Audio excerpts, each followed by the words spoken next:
Salam qadırdan iyilleşlem, mehriban imanla qıdağınlam, doğruluk yolu gepleşimede hoş geldiniz. Sizin bilen bu gepleşiklerimiz arkalı habarlaşıp bilýändigime ve Hudaýyň mukaddes ýazgylaryndan size hakikatları öwredip bilýänime gaty begenýärim.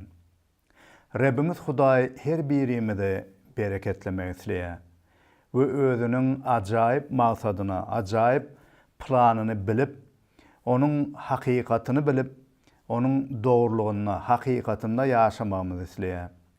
Bu sebäpden Hudaýyň özüniň bize bildirýän hakikat sözlerini biz siziň bilen bu gepleşiklerimizde bilelikde öwrenýäris.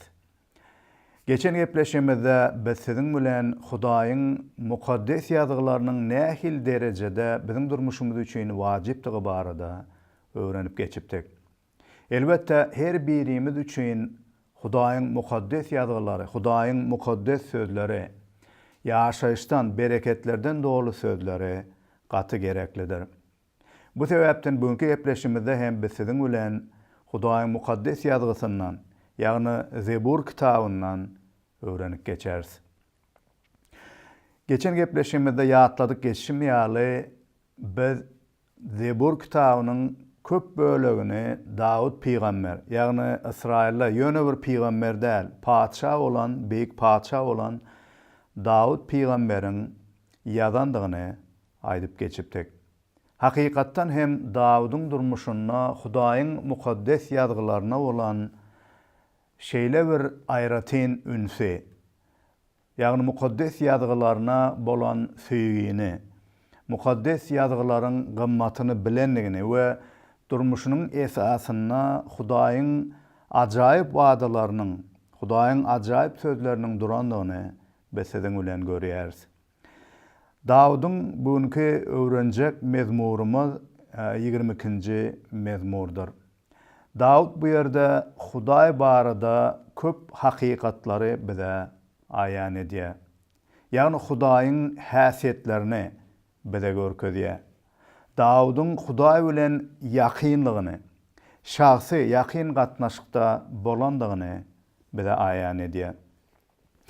Her birimiz kimdir biriniň durmuşymyzda bize gollaw bermegini, hemişe biziň tarapymyzda bolmagyny, ýagny biziň arkadagymyz, hemişe bizi gollaýan biriniň bolmagyny isleýäris.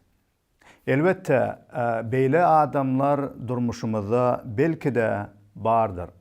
Biziň ýakyn dostumyz, ýa-da enatamyz, ýa-da biziň aýalymyz, ýa-da ýan ýoldaşymyz, biziň gollawmyz, bize hemişe biziň ýanymyzda bolup biljek biri hökmünde bolup biler. Emma hatta iň ýakyn adamlarymyzam käwagt bize dol gollawy, ýa-da bizi doğruluğuna bize gerek olan zatları berip bilmeýär. Daudyň durmuşyna şeýle iň ýakyn bolan, Daudyň durmuşynyň merkezinde bolan biri hem Daudyň yaradan Hudaýa bolan anamydy. Ýagny Hudaý bilen onuň ýakyn gatnaşygydy. Çünki Hudaýdan başga hiç kim ona dol gollawy, Dauda gerek bolan çuňur onuň mätäçliklerine jogap berip biljegiň ýokdugyny Daud bize aýan edýär. Ýagny Hudaýyň özüniň ony doldurýandygyny bize görkezýär. Gelin ilki bilen Daudyň 22-nji mezmuruny okap geçeliň. Ol Rab barada şeýle diýär: Rab meniň çopanym, men hiç sada mätäç bolmaryn. Ol meni ýaşyl öwrlerde ýatyrýar, siňin akýan suwlaryň ýakasyna äkidýär. Meniň janymy ol täzelýär. Hemne öz adynyň hatirasyna doğruluk ýollaryndan meni äkidýär. Tüm garanky dereden geçäýemde de yamanlyktan gorkmaýaryn men. Çünki sen meniň bilensiň. Seniň hasaň, çopan taýagyň aram berýär janyma meniň. Sen maňa saçak ýazýarsyň düşmanlarymyň gözleriniň alnyna. Ýağ çalýarsyň meniň başyma. Püröpürdür meniň piyalam. Bilýärin, ýagşylyk we sadyk süýgi ömür boyu hemra bolarlar maňa. Ömür baky ýaşaryn Rebbin öýünne. Hayran galdırıcı, ajaýyp sözler. Taýda Dawud Reb Hudaýa, älim jahany yaradan Hudaýa kim diýe? Reb meniň çopanym. Ýagny Hudaýy, yaradan Hudaýy çopana meňde diýe. Ýagny gowy çopana. Goýunlar üçin hemişe alady diýen çopana meňde diýe. Dawud şu taýda Rebbine, yaradan Hudaýa meniň çopanym diýe. Şu taýda şahsy ýakyn gatnaşyk barada gurrun diýe. Ýagny ol yaradan Hudaýa biziň çopanymyz diýen. Ol meniň çopanym diýe. Bu ýerde yaradan Hudaýy, Rebbi, beýik olan Hudaýy ýakyndan tanamak, ol bilen ýakyn gatnaşykda bolmaklygy görkezýär. Ýagny Dawudda şeýle ýakynlyk Reb Hudaýyna bardy. Ýagny Hudaý bilen şahsy gatnaşygyň bolmagy üçin Hudaýy ýakyndan tanamak gerek. Onuň hakykatlaryny bilmek gerek. Ýagny onuň hakykatlaryny bilip, iman edip, Hudaýyň özüňi de kabul edýändigini bilmek gerek, inanmak gerek. Şol hakykatlara esaslanýandyr şeýle ýakyn gatnaşyk Hudaý bilen. Biziň durmuşymyzda hem biz Hudaýy ýakyndan şeýle tanaýarsmy? Yaradan ya Reb Hudaýymyza şeýle meniň çopanym, meniň Rebbim diýip bilýärsmi? Ýa-da ol Hudaý bizden şeýle uzaktamy, daşdamy? Onda biz ýakynlygy duýmaýarsmy? Her bir adam elbetde günäleri netijesinde yaradan Hudaýdan, ruhu taýdan aýrylanlar. Hiç kim Hudaýy öz-özünden ýakynlaşyp bilmeýär. Emma Hudaýyň özü her bir insana ýakynlaşmak isleýär. Her bir insan bilen şahsy gatnaşyk etmek isleýär. Biziň ony Rebbimiz hökmünde, halaskarymyz hökmünde tanamamyz isleýär.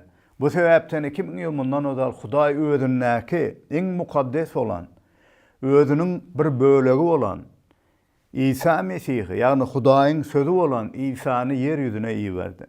İsa Mesih bizi Hudaýdan aýyran günälerimiziň jezasyny, onuň muzyny, tölegini, öz janyny gurban etmek arkaly, mukaddes ganyny dökmek arkaly biziň üçin töledi.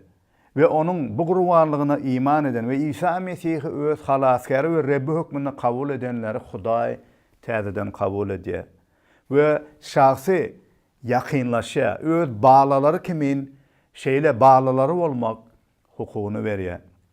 Şonuň netijesinde biz Hudaýy Rebbimiz hökmünde tanap bilýäs we Dawud ýaly biz hem Rebbim meniň çopanymdyr diýip bilýäris. Gadyrdan ýyleşim, Reb Hudaý sana şeýle ýakynmy? Sen ony uzakta olan bir Hudaý kiminle şahsy Rebbin hökmünde tanaýarmysyň? Şahsy Rebbin hökmünde tanaýan bolsaň, ona Rebbin hökmünde, onuň ygtyýaryna, onuň maksadyna, onuň hakykatlaryna, onuň erk ygtyýaryna boyun bolýarmysyň? Köplenç biz Hudaýy diňe ondan bir zat almak üçin, onu bir diňe bir meň isleglemi berja eder diýip ananmak isleýäs we tanamak isleýäs. Emma Hudaýy Rebbin hökmünde tanamak, onuň ygtyýaryna, onuň erkine, onuň maksadyna boyun bolmaklygy hem aňladýar. Ýagny onuň kanunlaryna boyun bolmak, olary berja etmek, Hudaýyň islegine ýaşamak. Şeýle ýaşanymyzda biz Hudaýa ýakynlygy duýup biläris. Hudaý biziň çopanymyzdyr. Ýagny Hudaýa biz özümiziň çopanymyz diýmek bilen onuň biziň üçin aladasyna, biziň üçin ýol görkezmegine, onuň biziň üçin iradasyna, maksadyna boyun bolmaklygy hem aňladýar. Elbetde goýun öz-özünden alada edilmezden ýaşap bilmeýär. Ona gowy alada diýen çopan gerek. Kimdir biriniň, ýagny çopanyň alada etmegine, ýol görkezmegine mätäçligi bar.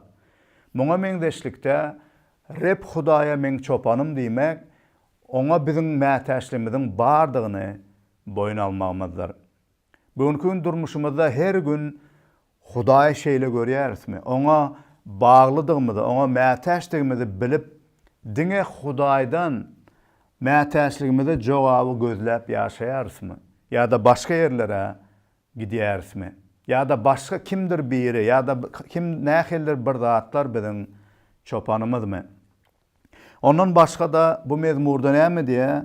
Rep meniň çopanım, men hiç sada mätäş bolmaryn. Elbetde biz hiç sada mätäş bolmarys. Eger Hudaý biziň aladamyzy diýen bolsa. Daud bu ýerde maddi taýdan ýa başga taraplayın özüniň mätäşlik hiç haçan çekmändigini aýdanok.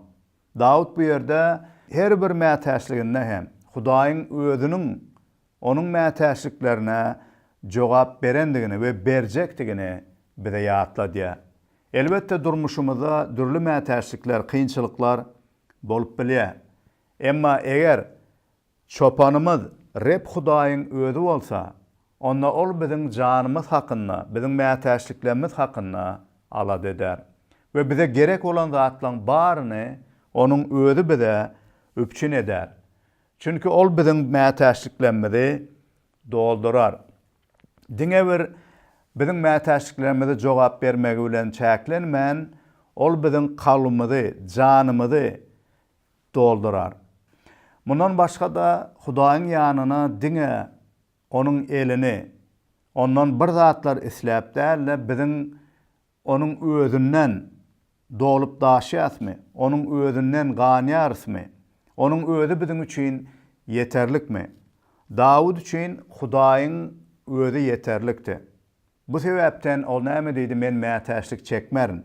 Çünki Hudaýyň özü, onuň meniň çopanymdygy, onuň meniň ýanymdadygy, onuň meniň Rebbimdigi maňa yeterlik diýe. Bu sebäpden men hiç haçan mätäşlik çekmerin. Bar olan maddi ýa beýleki mätäşliklerimi hem Hudaýyň özü, öz watyna, öz maksadyna laýyklykda doldurar. Bu taýda doly biz anancı görýäris Dawydyň durmuşyna, Rebbine olan, çopan hökmüne, alady diýen biri hökmüne. Ondan başga da İsa hem özünün gowy çopandygy barada bize mukaddes ýazgylarda ýatladyk geçipdi. Goýunlar çopanyň sesini eşidýändirler. Çopan hem goýunlaryny atma-at çağırıp, olary öre alıp çykýanlar. Çopan goýunlaryny agyldan alıp çykandan soň olaryň öňünden ýöreýändir. Onuň sesini tanaýan goýunlar bolsa, onuň ýzyna düşýändir. Ogry diňe ogurlamak, öldürmek, ýok etmek üçin gelýändir. Emma men olara ýaşaýyş, bolalyn ýaşaýyş bermek üçin geldim. Men gowy çopandyryn. Gowy çopan goýunlar üçin janyny pida edýändir. Hakyna tutulan adam goýunlaryň hakyky çopany ýa-da eýesi däldir. Şonuň üçin ol möjegin gelýänini görse, goýunlary taşlap gaçýandyr. Möjek sürüýiniň üstüne çözup, olary darga diýändir. Ol adam gaçyk gider, sebäbi ol hakyna tutulandyr.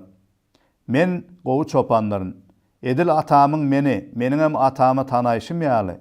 Men goýunlarymy tanaýandyryn. Olar da meni tanaýandyrlar. Men goýunlarym üçin janymy pida edýärin. Meniň bu agyldakylardan başga da goýunlarym bar. Men olary hem ýygnamalydyrin. Olar hem meniň sesimi eşderler. Şonna bir sürü, bir çopan bolarlar. Şu aýda İsa Mesih Dawydyň aýdýan hakyky alady diýen çopanydygyny, biziň çopanymyzdygyny, ýagny gowy çopanlygyny, hatta öz janyny biziň üçin berip pida edendigini we biziň aladamyzy diýen çopandygyny bize ýatlady. Hakykatdan hem İsa Mesih biziň çopanymyzdyr. Ol biziň üçin alad etdi, ol biziň üçin janyny berdi. Bu sebäpden biz Dawud ýaly biz hem İsa Mesih'e inananlar hem men hiç bir zata mätäşlik çekmerin diýip aýdyp bileris. Ondan başga da mätäşlik çekmezligimiz üçin biziň ýaşaýyş çeşmesi bolan Bizim ähli mätäşliklenmedi. Iň esasy hem ruhy mätäşliklenmedi. Janymyzyň mätäşligi bolan ruhy immeti almagymyz üçin İsa Mesih'e gelmeliligimizi bize İsa Mesih bizim hakyky çopanymyz bize ýatladypdy. O näme diýdi? Ýaşaýyş çöregi mendirin. Maňa gelen asla ajykmaz. Maňa iman eden asla susamaz. Ýagny Dawud ýaluşdaýda näme diýe? Men mätäşlik çekmerin. Haçanna Reb Hudaýyň özi meniň çopanym bolsa, Reb Hudaýyň özi meniň ýaşaýyş çöregim bolsa, eger men ondan hemişe ümitlensem, men hemişe İsa Mesih'e gelip bilsem we ol bilen ýakyn gatnaşykda bolsam, onda men mätäşlik çekmerin. Aýdyşym ýaly siz meni gördüňiz. Emma maňa iman etmeýärsiňiz. Atamyň maňa beren adamlarynyň bary maňa geler. Men ýanyma gelenlerni asla kowmaryn. İsa Mesih şutaýda özüniň ýaşaýyş çörekdigini, oňa gelenleriň asla ajykmajakdygyny, ýagny hiç haçan oňa iman edenleriň susamajakdygyny bize ýatladýar. Eger 22-nji mezmuru okamaga dowam etsek, öwrenmege dowam etsek, 2-nji aýatda olda şeýle diýär. Ol meni ýaşyl öwrlerde ýatyrýar, siňin akýan suwlaryň ýakasyna äkidýär. Elbetde goýunlar üçin öwrü meýdanlary, gowy imitleri tapmak we gowy akar suwlaryň boýuna, ýagny siňin akýan, ýagny ýuwaşçadan akýan suwlaryň boýuna baryp, şo ýerden imitlenmek, suw içmek goýunlar üçin gaty wajypdyr. Gowy çopan goýunlarynyň aladasyny diýär. Olary parahatlykda otladyar, parahatlykda yatmana, dinç almana ýardam edýär. Çopanlaryň aýtmagyna görä, goýunlar köplenç dinçlik, aram tapmagy gaty kyn. Ýöne haçan goýun ýerde yatyp dinç alyp bilýär. Yatan goýunyň näme üçin yatandygynyň sebäbi şu zatlara esaslanýar. Haçan da goýun hiç hili gorkusy bolmasa, onna ol yatyp bilýär. Ýa-da hiç hili başga goýunlar bilen ýa-ni uruşup, dawalaşyp ýa-da kowalaşyp ýören bolmasa, onna şo ýagdaýda goýun ýatýar. Ýagny dinçlik ýagdaýynda yatyp bilýär. Üçüncüden bit ýa-da käne ýaly mör möjekler onuň bedeninde bolmasa, şolardan arasa bolanlar, şol mör möjekler oňa ziyan ýetirmäninde arkaýyn dinç alyp yatyp bilýär. Soňunda bolsa haçanla garny dok wagtynda goýun arkaýyn yatyp bilýär. Bu zatlaryň ählisini diýe Hudaý üpçün eder. Ýagny meniň Rebbim, Yaradan Hudaý bize dinçlik berýär, bizi doýurýar. Ýagny İsa Mesihiň aýdyşy ýaly Reb Hudaýa gelenler, Reb Hudaý özüniň çopanlary hökmünde görüp bilenler we anananlar, kabul edenler we oňa boyun olup ýaşan adamlar Hudaýyň dinçligiňe, Hudaýyň ruhy öwrü meýdanlaryna arkaýyn yatyp bilerler, dinç alyp bilerler. Ondan başga da Hudaý bizim durmuşymyzda bize päsgelçilik berýän, ýagny bittir, känedir ýaly mör möjekleriň goýunlara ziyan ýetirişi ýaly we çopanyň şolardan olar arasalaýşy ýaly Hudaý hem bize ziyan ýetirýän häsiýetlenmezden, günäli hereketlenmezden, günäli häsiýetlenmezden, günälenmezden we bu dünýäniň bize täsirlerinden bizi arasalaýar, tämizleýär. Şonuň üçin Hudaý biziň janymyzy täzeleýär. Ol bize gerek olan ruhi imitleri bize berýär. Ýöne bu üçin biz Hudaýyň izinden gitmeli. Hudaýyň aýdanlaryny, Hudaýyň mukaddes ýazyklaryny öwredenlerini ýakynan kabul edip, Hudaýyň özüne, Hudaýyň sözüne bolan teşnelik bizde bolmaly. Haçan da şonu biz berja edenimize, şo teşnelik bilen Hudaýa gelenimize, onuň ýazgylaryny okap, öwrenip, olary berja edenimize, Hudaý bize dinçligini berýär. Çopanyň öz goýunlaryny ýaşyl öwrülerde ýatyryşy ýaly ýa-da siňin akýan suwlaryň ýakasyna äkidişi ýaly Hudaý bize hem şeýle dinçligi, şeýle ruhu taýdan ganmagy Hudaýymyz Rebbide berip bilýär. 3-nji ayatda Dawud şeýle dowam edýär. Ol meniň janymy täzeleýär. Hemne öz adynyň hatirasyna dogruluk ýollaryndan meni äkidýär. Gynansak da köp adamlar Hudaýyň ruhy öwrü meýdanlaryna, ýagny Hudaýyň üpçün eden, siňin akýan suwlarynyň ýakasyna barman bu dünýäniň ýa-da günäli islegdir höwesleriniň talap edýän zatlaryny gözläp başga bir ýerlere, başga bir ýagny başga dinlere, başga bir ýollara gidip şo zatlarda hakykaty gözleýärler. Emma olarda hiç hili ýaşaýyş suwy ýokdur. Yeremia peýgamber 2-nji babda şeýle diýär. Hudaýyň adamlaryň Hudaýyň hakykatyny gözlemän, Hudaýyň hakyky ruhy imitini, Hudaýyň ruhy batlylygyny gözlemän, ýaşaýyşyň, ýanky erkinligiň, azatlygyň, parahatlygyň, dinçligiň, abadançylygyň çeşmesi olan Hudaýyň ýanyna barman başga ýerlere gidiş hakynda şeýle diýär. Çünki meniň halkym 2 sany pis iş etdi. Akar suwlaryň gözbaşy olan meni terk etdiler. Özlerine howdanlar, gyrasy çat açan, suw saklamayan howdanlar gazdylar, guyular gazdylar. Şutaýdan näme diýär? Ýagny Israil halky Hudaýy tanamaly olan, Hudaýyň alady edip, olara öz hakykatyny aýan eden Hudaýyň ýanyna barman, ýaşaýyş çeşmesi olan, akar suwlaryň gözbaşy olan Hudaýy terk etdiler. We netijede özleri üçin başga bir suw howdanlaryny, suw saklamayan ýa-da suwlary porsayan, çat açan howdanlar gurdular diýär. Muňa meňdeşlikde goýunlar hem köplenç käwagt Hudaýyň, ýagny çopanyň olary akyan suwlaryň arasy tämiz suwlaryň ýanyna äkidýänçe garaşman bir ýagyşdan toplanan hapa olan suwlardan içişi ýaly käwagt adamlar hem adamlaryň köpüsi hem gidip hapa suwlardan imitlenýärler.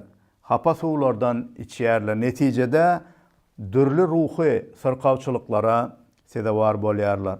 Ýa-da imanly bolup da Reb İsa Mesihi tanap da biz hem Hudaýa garaşman, ýagny çopanymyz, janymyzyň eýesi bolan Hudaýa garaşman, onuň ýanyna gelmän, ýa-da gyssanyp isleýän zadymyzy alyp bilmänimizde başga bir suwlardan, ýagny hapa zatlardan, günäniň höweslerinden imitlenýäris, ýa-da şolardan özümizde awadanlyk, batlylyk ýa-da dolalyk gözleýäris. Netijede dürli sırkawçylyklara, ruhy kesellere sedewar bolýarys. Emma Hudaý näme diýär? İsa Mesih näme diýär? Meniň ýanyma gelin. Men size dinçlik bereýin. Meniň ýanyma gelin. Durmuşyňyz tämizlensin, täzelensin. Ondan başga da gowy çopan goýunlarynyň aladasyny edip, olary täzeleýär, tämizleýär. Ýani şutaýda täzeleýär diýmek bilen Dawudyň durmuşynda da dürli zatlar oňa täsir edipdi. Onuň özüniň şahsy eden günäleri ýa-da beýleki adamlaryň günäleri netijesinde Dawud hem durmuşyna dürli kynçylyklary, hasratlary, aladalary baştan geçiripdi. Biziň her birimiz hem durmuşymyzda şeýle hasratlary, ýagny özümiziň eden günälerimiziň netijeleri ýa-da başgalaryň eden günäleri bilen ruhtan düşüp bilýäris. Ýagny lapkeşlige, umytsızlyga uçrap bilýäris. Emma eger hak Hudaýy tanayan bolsak, İsa Mesihi ýakyndan tanayan bolsak, onda ol bizi çagyrýar. Ol bizi täzelemek isleýär, tämizlemek isleýär. Ýanky çopanyň, goýunlarynyň ýüňüni hapa bilen, çöp çalan bilen bulaşan ýüňüni aýryp, olara erkinlik, tämizleniş berişi ýaly İsa Mesih hem bize tämizleniş, täzeleniş bermek isleýär. Emma biz onun yanına gelip onnaki temizlenişi kabul etmeliyiz. Elbette temizleniş bolup geçenne biz ağrı, yani gowy duyman bileriz. Emma Hudaýyň söýgüsü bilen, onun aladasy bilen biz temizlenip, täzelenip, gowy ýaşaýyşda janymyzyň temizlenmegi, täzelenmegi bilen ýaşap bileriz. Rabbimiz Hudaý biziň her birimizi gowy çopan hökmüne aladamyz edýär. Gelin hemişe onun biziň gowy çopanymyzdygyny, onun biziň aladamyzy edýändigini ýata saklalyň. Onun merhemetine, onun söýgüsine, onun hakykatlaryna bil baglap, umyt baglap ýaşalyň. Eger onu hakykatdan Rabbimiz hökmüne, şahsy ýakyn gatnaşykda tanamayan bolsaňyz, onda biziň gepleşiklerimiz arkaly, hakykatlary aýan edýändigimiz arkaly Hudaýyň size ýakynlaşmak isleýändigini, İsa Mesih'te siziň bilen ýitiren gatnaşyňyzy ýedikeltmek isleýändigini bilmeňizi isleýän. Oňa iman edin we onu siz hem Dawud peýgamber ýaly Rabbiňiz we janyňyzyň çopany hökmünde tanarsyňyz diýip umyt edýärin. Goý Rabbimiz size pata bersin. Indiki gepleşimizde biz bu mezmury öwrenmegi ýene de dowam ederiz. Hoş, sag bolun.